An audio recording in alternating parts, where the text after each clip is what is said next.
Eh bien, il y a des peuples parmi lesquels il y a très peu de chrétiens. Et donc, ces peuples-là peuvent être de différentes religions, autres. Et donc, ceux qu'on définit, qu'on appelle moyens, c'est les peuples qui ne connaissent pas Jésus ou qui a très peu de chrétiens. J'aimerais donner un exemple avec le peuple Touareg, parce que je travaille parmi ce peuple-là.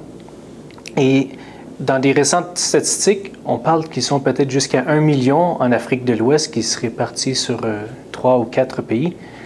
Et il y a peut-être 300 chrétiens parmi eux. Et donc, je peux les localiser, avoir une bonne idée de là où ils sont. Je les connais, plusieurs même personnellement. Et c'est comme ça qu'on définit un peuple moins atteint, dans le sens qu'il y a très peu de gens qui connaissent Jésus-Christ dans une relation personnelle. Maintenant, ce n'est pas l'idée de vouloir leur imposer la connaissance de Jésus, mais bien au contraire, comme Jésus dit lui-même, j'ai des brebis qui ne sont pas dans cette bergerie. C'est-à-dire qu'il y a des gens qui cherchent Jésus, qui sont appelés par Jésus, mais ils n'ont pas accès à lui. Et notre rôle est justement d'aller faire entendre la voix de Jésus parmi, dans ce cas, les Touaregs, dans mon cas à moi, pour qu'ils entendent la voix de Jésus et qu'ils puissent le suivre. Et donc rentrer dans cet appel-là qu'ils ont vers la bergerie de Jésus eux-mêmes. Et donc, voilà ce qui est un peuple non atteint. Et voilà notre rôle parmi ce peuple pour leur permettre à tous eux qui sont appelés de venir à Jésus.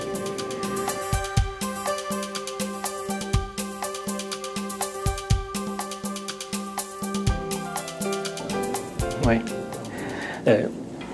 Par exemple, si je remarque que quelqu'un a fait une erreur et que la personne sait que je l'ai remarqué, mais que je pourrais dire que je cache son erreur, et il est conscient que je ne l'ai pas dénoncé, que je ne l'ai pas frappé, rebuqué, corrigé ouvertement, humilié, là, il va se dire « Ah, cet homme-là me respecte et m'aime. » Et souvent, dans mon attitude, il aura compris même la correction, plutôt que si j'étais allé le voir directement, que je lui dis « Tu as tel problème, il faut changer ton comportement. » Et à ce moment-là, cette personne-là va avoir en fait compris que je l'aime et va avoir une grande confiance en moi, va oser pouvoir me confier sa vie, ses pensées,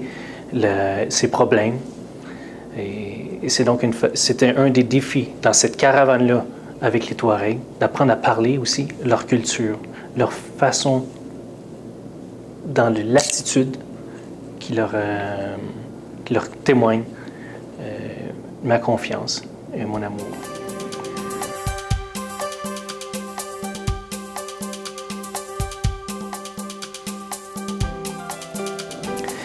Mon appel commence quand j'étais enfant.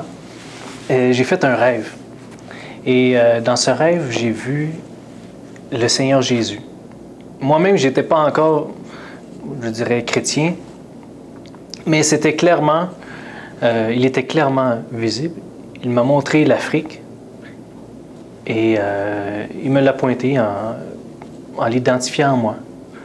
Alors, un peu plus vieux, quand je rentre dans l'adolescence, j'ai été interpellé là, par Jésus de façon claire. Je n'ai jamais oublié mon rêve.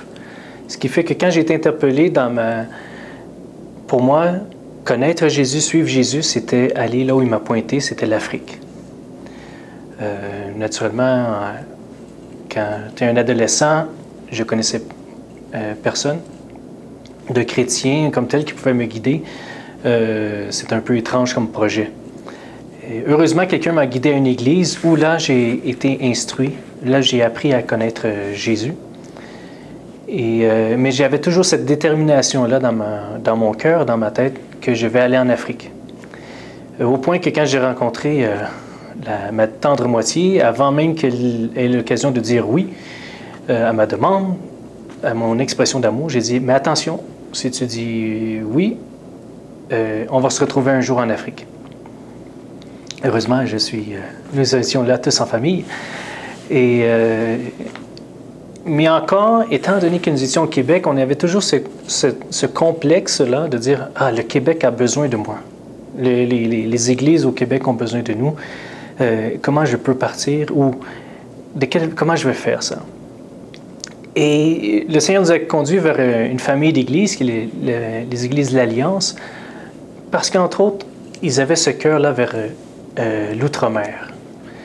Alors, quand on s'est joint à cette église-là, je me souviens que le pasteur était vraiment content de voir notre désir d'aller à l'étranger, d'aller en Afrique.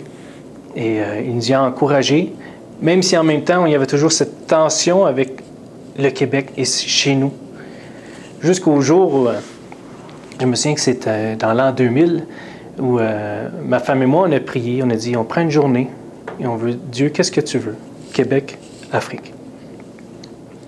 Et la réponse qu'on a reçue, c'est, préparez-vous à partir.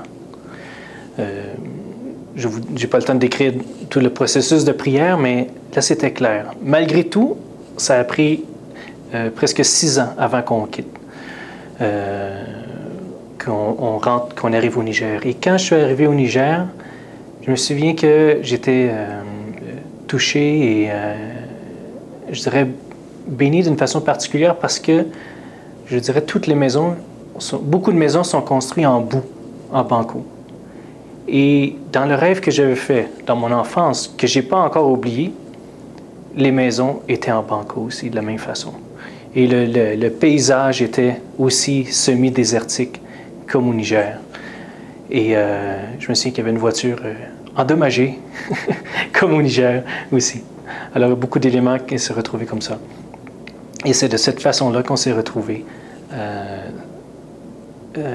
à l'étranger, comme ça, qu'on peut dire, l'Afrique et Jésus se sont réunis dans notre vie pour le servir là-bas.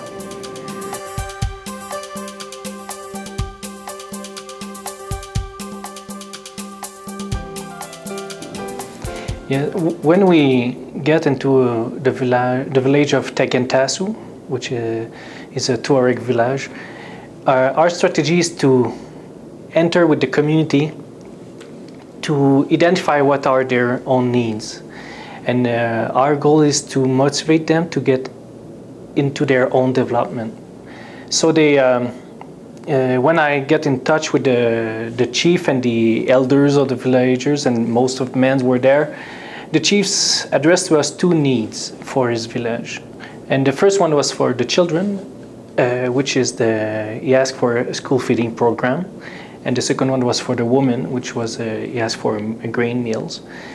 And I was first touched because he asked help for the weaker people in his community, which is the children and the women, and he didn't ask things for their own wealth, I would say.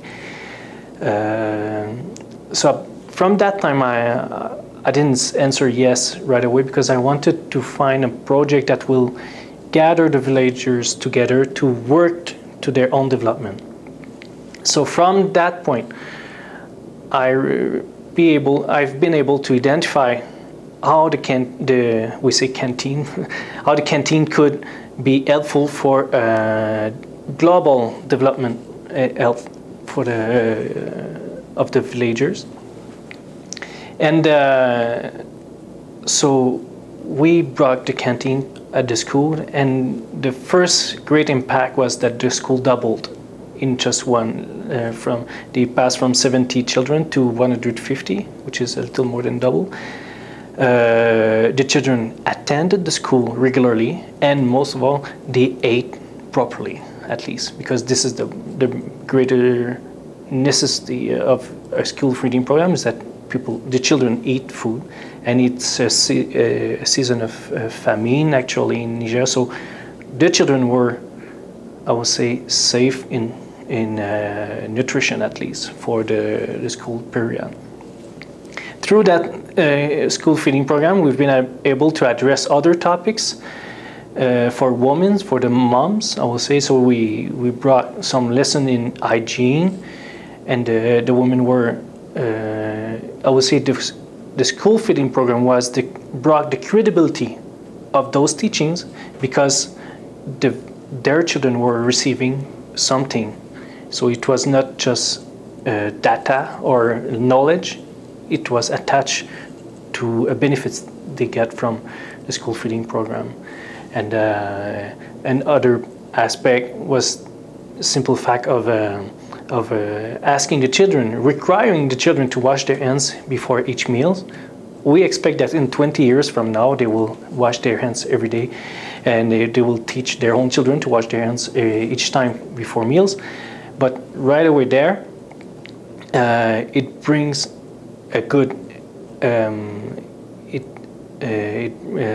would say, a healthy matter, because the children are those who carries most the dirty on their hands, and when they eat and when they play with other children, they pass on the virus. And all these were a great thing that comes from the school feeding program that we implement into Tekentasu.